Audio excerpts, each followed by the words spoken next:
Assalamu alaikum, you're watching Views and News and I'm Faisal Rehman live from our Islamabad studios. Today we'll be talking about the Pakistan and IMF negotiations. Now, Finance Minister has also briefed the Senate Committee on Finance. Government IMF talks and economic reforms also were discussed.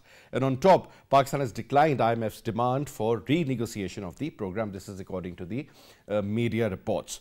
Another important point is that the 6th review of IMF program has been extended by 3 weeks. That was in fact a demand of the government of Pakistan. Then the Finance Supplementary Bill 2021 will also be discussed in our today's program. And other than that, State Bank Amendment Bill 2021 is also very important. Government efforts to bring economic stability and government's agenda to bring tax reforms. Now, tax reforms is something that has been discussed over decades and decades, I would say.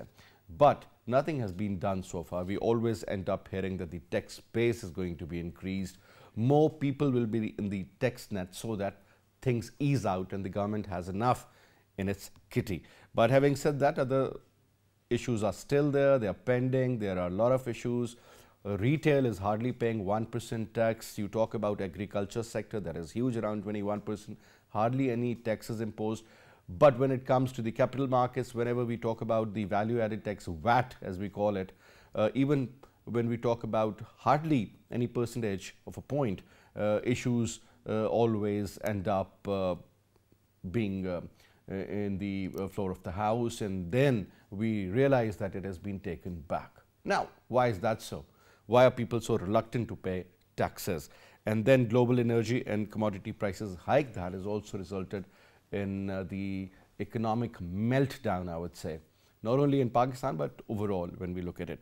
And last but not the least is the COVID issue. Now we are also learning the 4th and perhaps the 5th wave is on, and this Omicron, and prior to that was Delta, and you know, there's so much going on. The supply issue globally has become a problem. I mean, people in United States of America, normally the last couple of weeks of the month of December, when people do a lot of shopping, there are a lot of sales going on. But this time I practically learned from my friends that there was nothing on the shelves. And perhaps it's not because of the extensive buying, it is because of the supply issues. Prices have gone up and there is a proper log behind, and when you talk about the commodities reaching on time and eventually available for the final consumer, there isn't any. That is perhaps another very important factor. Cost of doing business especially has risen as well. And again, I would say it's not only in Pakistan, it's everywhere. There is this slow growth now that is being observed. A lot of countries went bankrupt. But in fact, when we talk about Pakistan, I'll just give you an example during the show, and that is something one has to look into. Where do we stand currently when it comes to the international arena? Let me quickly introduce you to our panelists. We have with us in our studio on my right is Shakeel Ramay, who's a senior economist. Sir, thank you very much for your time, Ramay. And we will also be talking to Dr. Khaqan Najeeb, former advisor, Ministry of Finance.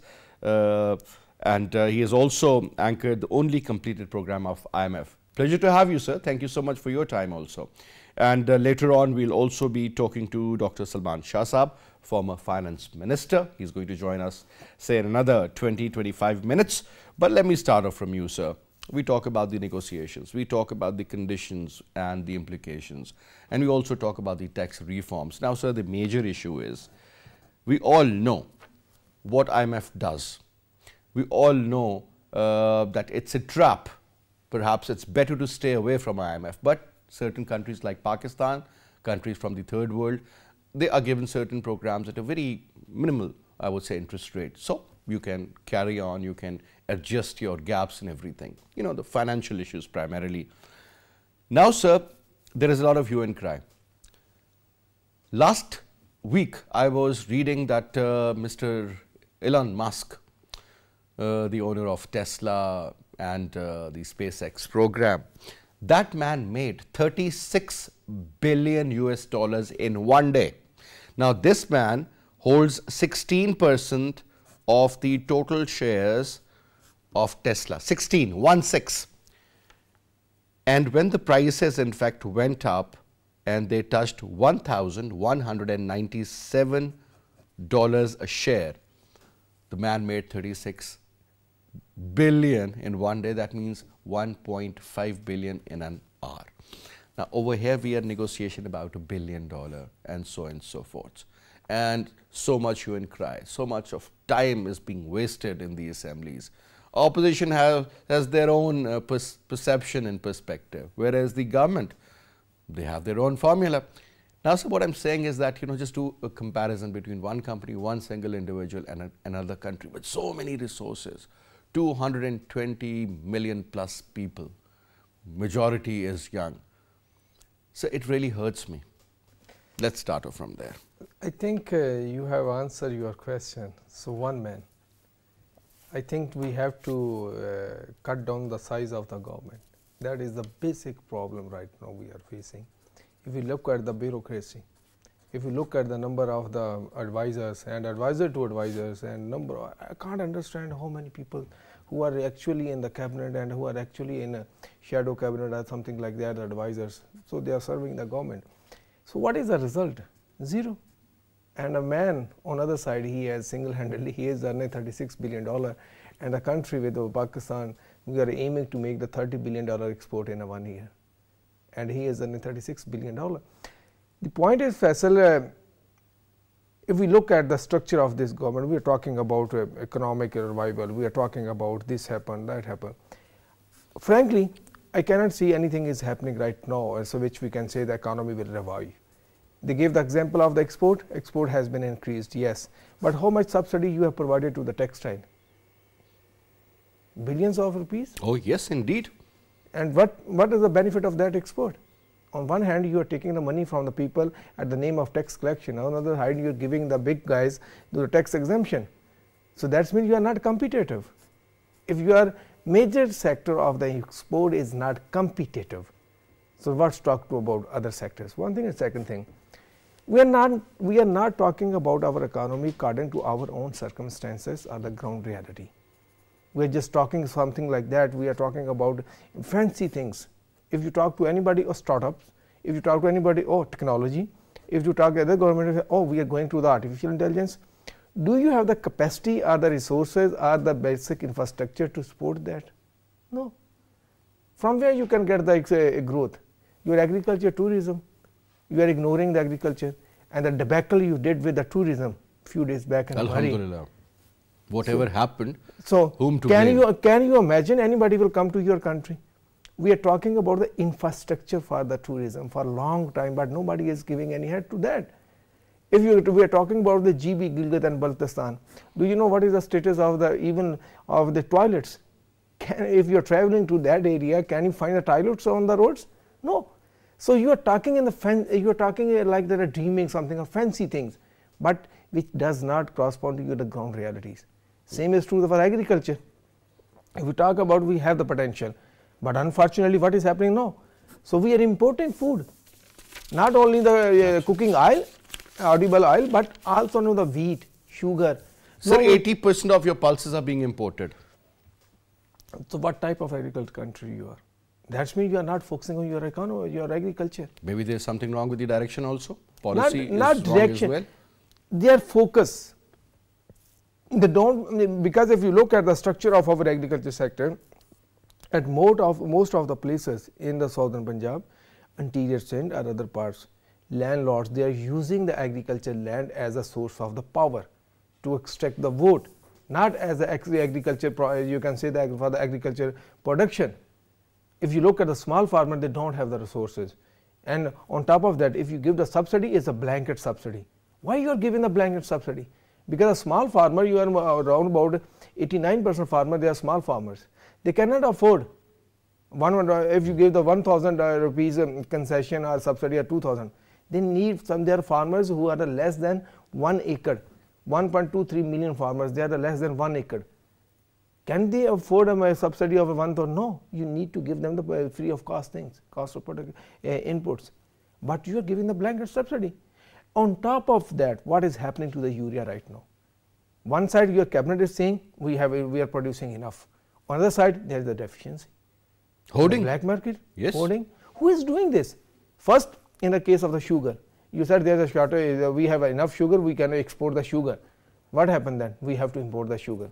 Then again, we have producing enough urea, but now we are importing the urea. So this has been a part of our culture. Not culture. This is part of our ruling elite.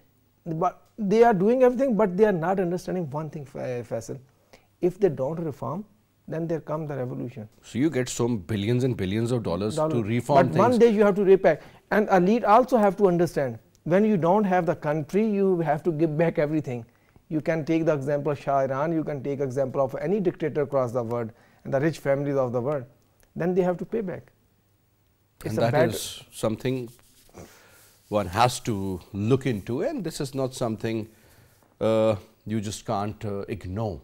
Because if you look at so many countries, I mean, which went bankrupt, because you know, whenever a government takes charge, historically what we have witnessed, they always end up blaming the previous government for that, for whatever wrongdoings. Even the current government is doing the same, but sir, it has been almost 3.5 to 4 years. I would say that, you know, it's time to move on. Stop blaming the past. That is the beauty of the democracy. In that time period. But I mean, if this is the beauty, sir, then God bless Pakistan. I want to say two things. Honestly. They say the beauty of the democracy. Second thing, if you talk to the government, they say, oh, people have given us the vote. They will decide after the 5 years. For God's sake, 5 years? You are making a wrong decision today, and people will ask you after 5 years, who gives you this power? You are representative, mean you need to be representative each and every moment. I wish the rulers realize, I wish the decision makers in fact look into the real issues and problems. Now coming to you, Dr. Khaqan, Najeeb sir, first of all sir, we did talk about the tax reforms. Yes, we have been doing so many shows on these couple of very important areas. But having said that, now when we talk about this IMF program, sir, I still remember when Shaukat Aziz Saab became the finance minister and later on the prime minister, he said, I remember that very interesting Urdu word called kashkol. He said, well, you know, broken that and no more IMF. Everybody was so happy that, you know, finally Pakistan has gotten rid of this. But now, sir, as they call it a trap, so we are in that trap again. Issues are right in front of you. Reforms are not taking place, especially when we talk about the tax issue that is still there, rather it is multiplying now. You talk about certain areas where we expect growth to take place. It's not happening that way, whether manufacturing, yeah, small digit plus minus 2-3% is different. But, you know, when the impact can be seen, nothing on that particular front. You talk about agriculture, gradually the share is decreasing, no tax coming in from that side. You talk about services, totally dependent on that. Now, sir, when you talk about the economy mix, let me put this new philosophy, the economy mix of Pakistan, sir. I mean, I would say, sir, God bless Pakistan. Your take, sir. Faisal, thank you for having me on the show. And you have very rightly put together where the economy stands, both on the fundamentals and also on the policy issue. Let me start with the IMF program. When Shaukat Aziz said that, after that we have had 3 programs, one in the PPP government, one in the PMLN government, and one in the PTI government. So literally every government that has come into power after Shaukat Aziz has had to go to the fund. Pakistan overall has had 22 IMF programs. So if we were to set ourselves free of an economic vibrancy in the country, the 22 programs would have delivered. Pakistan mainly did not ever complete these programs. The 16 program, the one I anchored, was the only IMF program to date Pakistan has successfully completed. So IMF is a doctor who comes to help you when you have mainly either a balance of payments crisis, as Pakistan usually does, or you have a fiscal crisis, which also is lurking somewhere in Pakistan.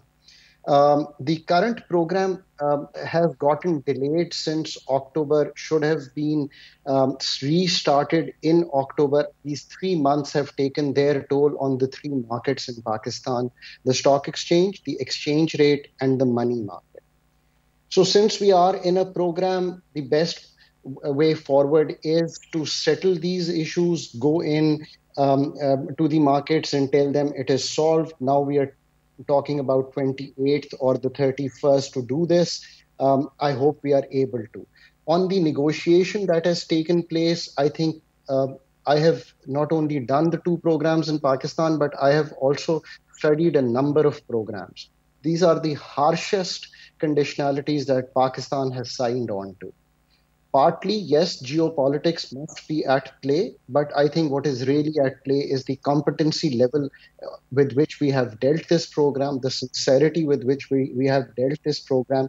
That probably could have been better, and had that been so, we could have had more viable program and not to deal with such harsh conditionalities. So that's my take. Even now, we should go ahead and do the program and then move on. As far as the conditions are concerned, now we are pretty much agreed on the state bank autonomy bill has to be done. The 343 levy of sales tax has to be done. The development expenditure has to be cut by 200 billion. Electricity prices would have to be raised again. And so all these things are going to have the effect of containing the economy. They are partly inflationary in nature, but again, we will slow the economy. And this will be the second time in the 3.5 years of the program that we have been in that we are going into a contractionary phase with the fund. But still, doing the fund quickly would give comfort. But I think always when you do the fund program, there is a lot you can do outside the fund program.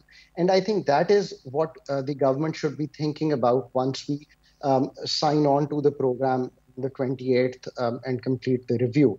The fundamentals of the economy are the ones you want to correct if you want to move forward and not have the next program. What are those fundamentals? You've talked about agriculture. This is the first time in FY21, the agriculture import bill was $10 billion.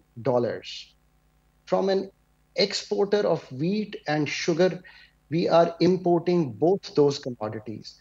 Cotton used to be 11 to 14 million bales, has fallen to about 6 to 7 million bales. Agriculture productivity is the best reform we should start with on our economy. But on the periphery, yes, things have been happening in the last 3.5 years, the emergency program. But I think the scale and quality required to solve that issue still remains there. This could also help our import bill, but also help the export sector as cotton is a main ingredient.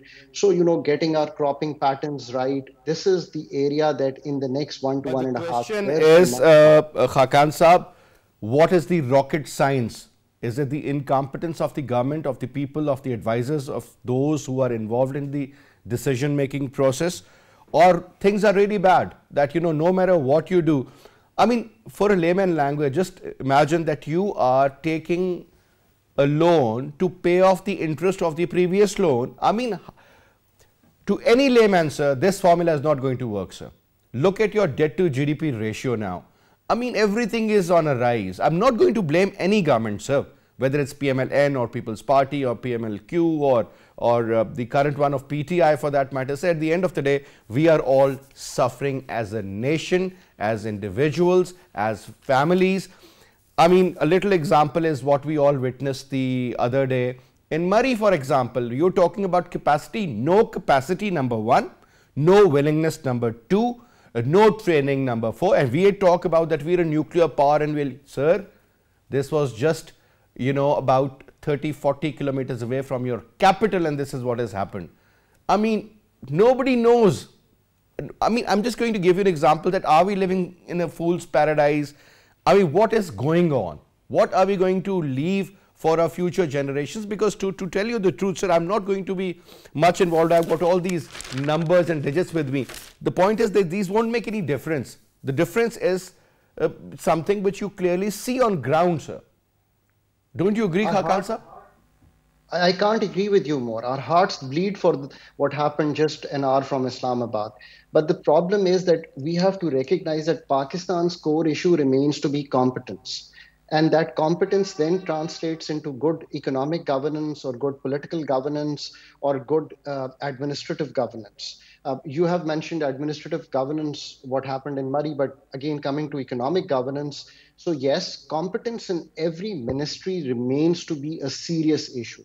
The world has moved on to competent professional people supporting the political leadership as well as the generalists who tend to occupy the whole arena of governance in Pakistan. And this is not a validation of what professionals can do. It is always going to be the combination of good professional input using our universities. Local doctors will do the surgery for the economy of Pakistan. We really have to believe that. We really have to employ those doctors. We really have to do our own homework. We have to do Sir, one last own example study. before I go to Dr. Salman Shah because he's also joined us.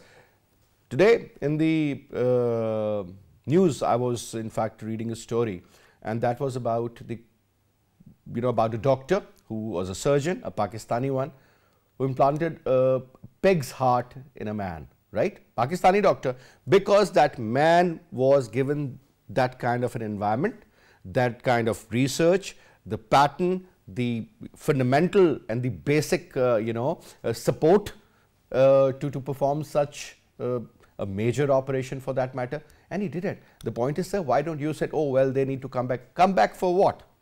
What will they get in return? You talk about brain drain, you talk about flight of capital. Sir, there has to be some sort of an interaction here to come back.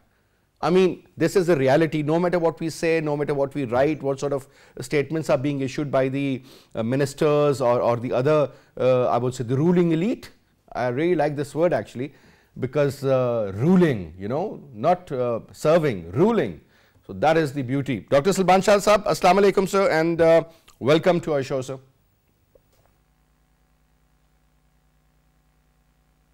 Dr. Salman, Assalamu Alaikum. Alaikum ji.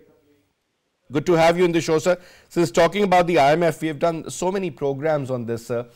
Honestly speaking, sir, let's be, let's consider me a layman for the next 30 minutes or so. Shah Sahab, what's going on? Honestly speaking, people who even do not know still believe that whatever decisions are being taken, they are not going to support our economy in any way, sir. You have been in the federal cabinet. You're also the advisor currently in the Punjab government, a very seasoned economist, I would say. Dr. Saab, is it the right direction that the government is following, sir? Look, I think all of us know that this is the 22nd program of the IMF, and we have done 21 programs earlier on. And every government who has been in existence in Pakistan has more or less been to the IMF, number one. Number two, when I look at the debate in the parliament, and the same political parties are represented in parliament who have been to the IMF when they were in the government, not once, not twice, but more than 3 or 4 times. So I think other than the PTI, which is there, everybody in Parliament has been to the IMF before, and they have actually failed to perform the reforms which were asked in numerous programs over the years to correct the imbalances in the Pakistan economy. Now, what are those imbalances? The number one imbalance is the external imbalance, which means that every time we start to grow a little bit, our external accounts get out of whack. And that means that we get an excessive amount of imports, our exports are never enough, and we have a very large trade deficit.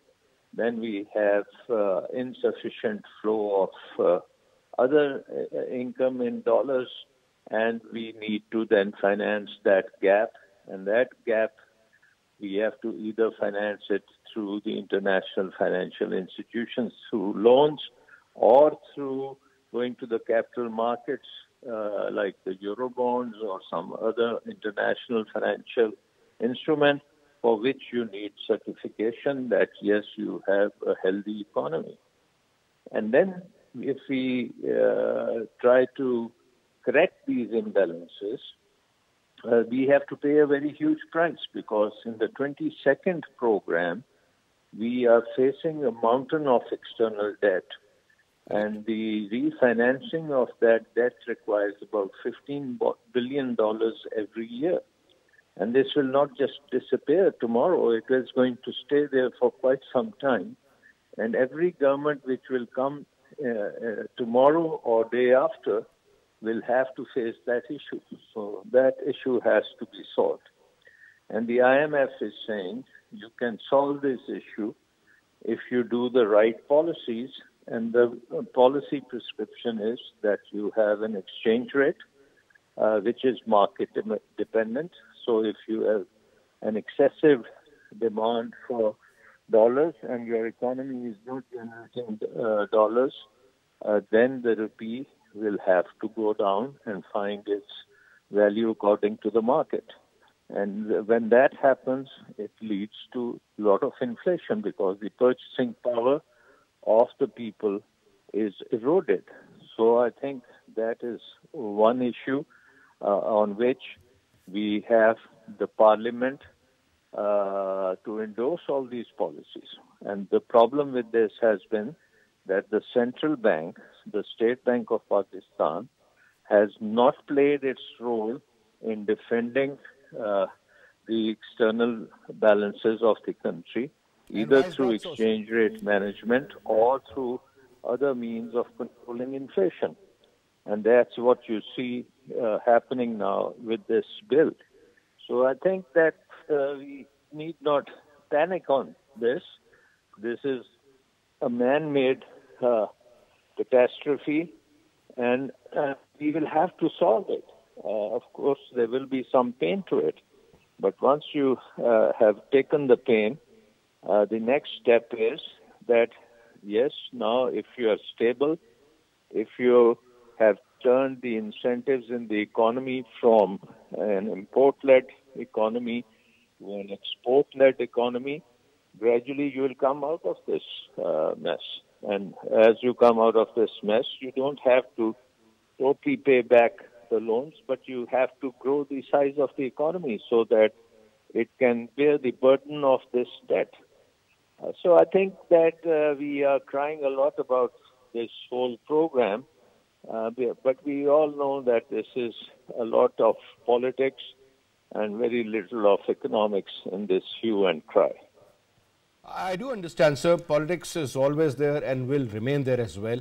But, sir, at the end of the day, the kind of, results that should be yielded out of it and that kind of relief should be given to the average person, sir.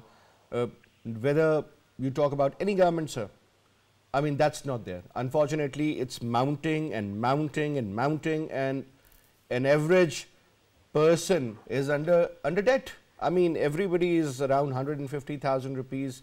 Every individual in Pakistan, every child that is being born is under debt. So that is something which is if you look at the outcomes, of course, it has been a very painful experience. But at the same time, you can see that over the last 3 years, we have gone through a pandemic, which comes once in 100 years. And we have rather managed well over there. We minimized the impact on the economy, and we were able to keep the economy going. The result is that we are still growing at around 4%, and we hopefully will be growing at a rate a bit higher than that this year as well. We have the highest amount of remittances coming into the country, all-time high remittances into the country. We have an all-time high in exports into the country. But Dr. Saab, that's not only for Pakistan, sir. That is happening in China. remittances No, are it's being not. recorded at the It's highest not. level in It's India not. in It's not. Bangladesh. I'm sorry. So we always say Sorry, that it is because of the policy that the government is No, no, getting no, those no, no. funds I through think the proper that's sources. not right. No, that's not right, because What's about the 7% lots of interest rate on the countries- Roshan Digital program? Yeah, and there are a lot of No, no. loopholes there as well. No, let me just finish. You ask me a question, and now let Please. me finish that. And as I've said, we have the highest number of remittances. We have the highest level of exports. We have the highest level of production going by the large-scale manufacturing. And this year, we have just seen the results in the stock market, the highest profitability of the corporate sector, and the biggest amounts of dividends that has been paid out by the private sector. And the private sector is also now investing.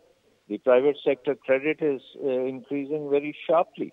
So I think that we can do a lot of desk beating about all of this, but I think if you look at the reality of the situation in terms of economic growth at this point, all indicators are going in the direction of growth. If we didn't have this high mountain of debt, of course we would be growing at 8 to 10%. But since we are drained because of this huge debt servicing, we are handicapped, but still we are growing.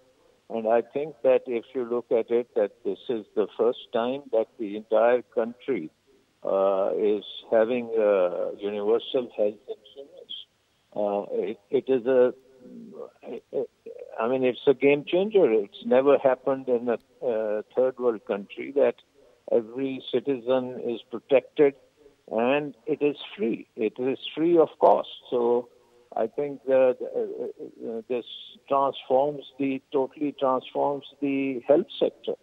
If you look at the farmers, they are having the highest returns for their crops in the history. Yes, there are problems in the supply chains because of mismanagement, but that is a traditional Achilles heels. I mean, wherever we have a huge imprint of the government, we do find that mismanagement happens. So I think there are lots of things which are going in a positive direction. We are over the hump. We have, the people have paid a huge price for our follies which we had in the past. The economy is now moving in the right direction, and we have to stay the course. Now, if I tell you, it is quite hilarious that the same people who are responsible for the power sector for the last 20 years, they get up and say the price of electricity is very high. Yes, it is high because the contracts you signed were so out of tune and out of whack with international prices. You signed them at double the prices. So I think that we have to now examine all these things and move on and try to get out of this debt trap in which the economy is entangled in. All right, sir.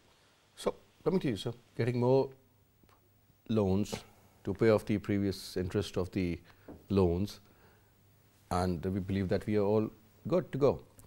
Now, 70% GST, again introduced on so many things like bicycles, for example, and so on and so forth. There's a long list. Why do we need it?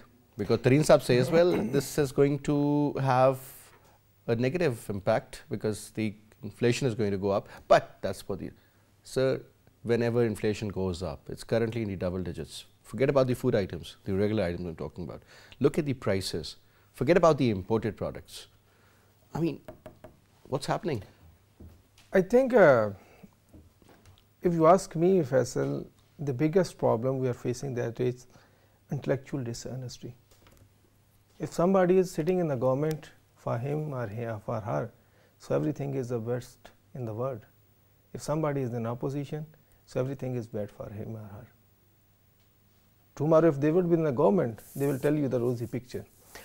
The problem is not, we are not debating the issue. We are debating the party positions. We are with some party today or tomorrow or in the past. That's what we hear in the National Assembly or the Senate every day. No, in the intellectual debate. you find same people sitting on the TV for the, I'm watching the TV for the last many years. Some people, some person who is in a power, he will telling you that he is getting the support of the government, current government, the present government, he will telling you the rosy picture. If he is not in a government and she is not in a government, they will telling you everything disaster is happening. So in this debate, the real problems are, I think, something is disappearing somewhere. If our farmer is getting more money, so why they are crying so our cost of production is increasing? Ever we calculated what is the cost of production of our wheat, per acre of wheat? If our farmer was, our agriculture was performing so well, why we are importing the wheat?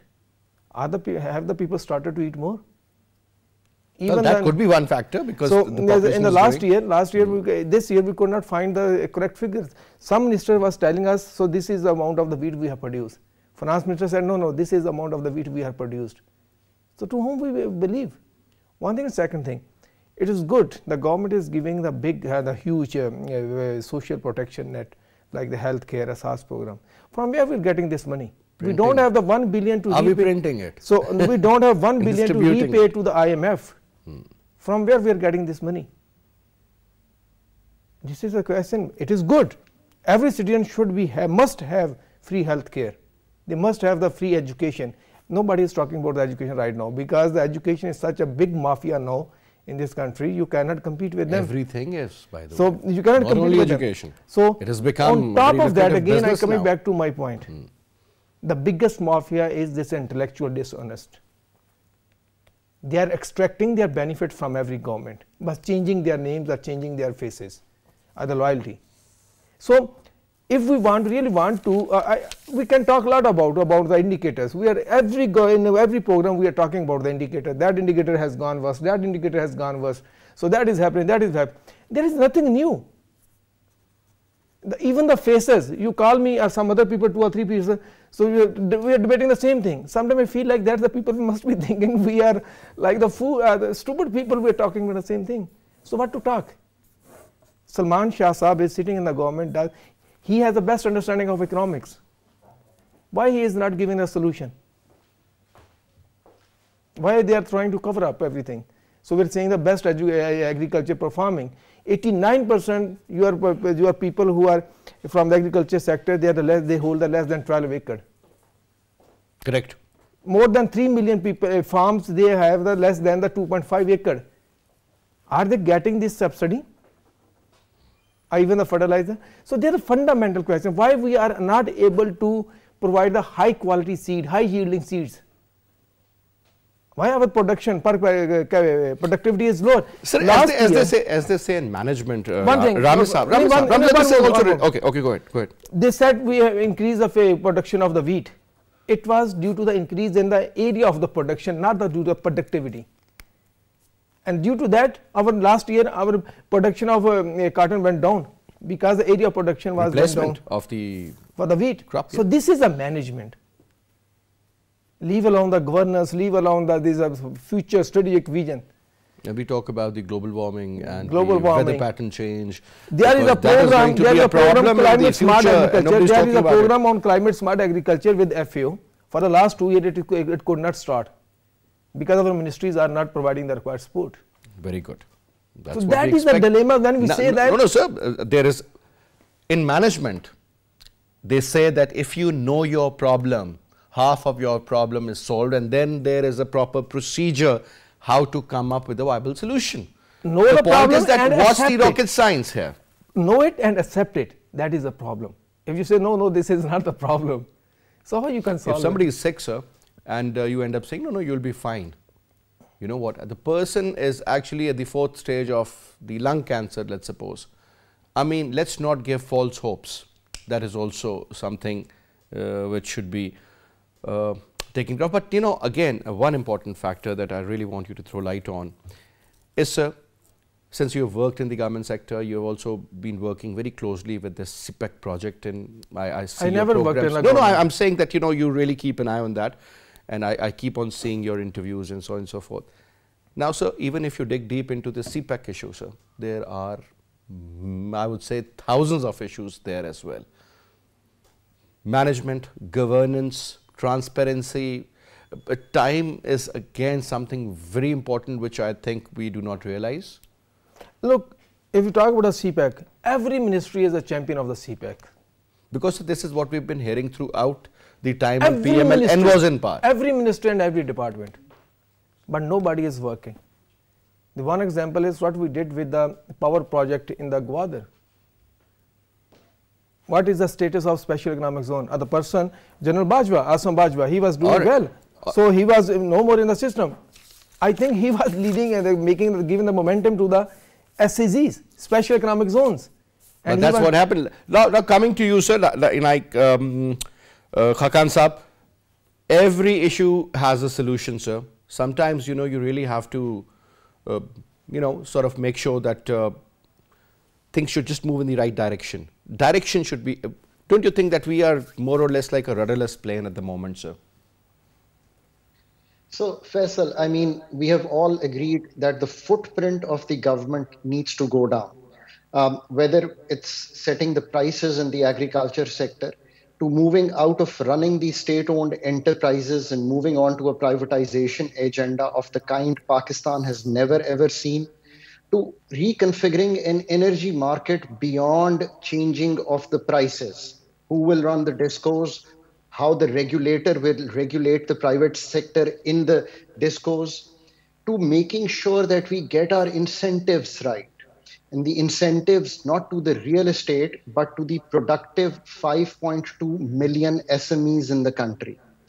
Making sure that we move away from indirect taxation on sales tax to the broad-based taxation through digitization of the taxation system in the country, to realizing that the highest tax rate applicable in the country is 7.75 million rupees on the income tax. We need to bring that threshold down so that the rich pay the taxes. At the same time, on the exports of the goods, we have to realize that our export to GDP is 10%, our import to GDP is 25%. This gap will always keep us vulnerable no matter what the remittances are. On the exports, it is about creating innovation, it is about creating markets in Pakistan, and it is about creating the entrepreneurs that you started the program rightly with. Elon Musk said that if he had been in his native country somewhere in Africa, he would never have been able to do what he did. You want to create Elon Musks in Pakistan, you got to let your youth be that entrepreneur and let them grow, let them get the credit, let them be the entrepreneurs. We have literally, bogged them down with issues of over-regulation in the country. So this is the real hope for Pakistan. If we are able to correct our direction, if we are able to start moving, creating fundamentals right, in creating markets in Pakistan, in letting these youths be the entrepreneurs of tomorrow, and then make sure that the green revolution that we captured in the agriculture but missed on the gene revolution, the revolution of AI going on in agriculture is not missed. Pakistan can really get out of the IMF program. Pakistan can get out of external dependence. Pakistan can have domestic tax to GDP ratio, which is at 10%, grow to the 15%. But all this needs professional competence in the government, in the private sector, and be able to do that through our universities. I don't know if we can really do all this. Shah Saab, can we do this? Absolutely. I think there is no option. We have to do all of these things, and we mustn't forget that this is a work in process. It's not a completed program. It is just a beginning, and lots of reforms have to be done. And these are exactly the reforms which we need. Now, going back to the sales tax issue, we know that the finance minister has already explained that out of the 350 billion which it is going to come in the shape of remittances, almost 250 billion is going to be returned because they are trying to set up a sales tax regime in which everything is documented, and there will be sectors who will get exemptions, but they will have to file the returns and then get the refunds.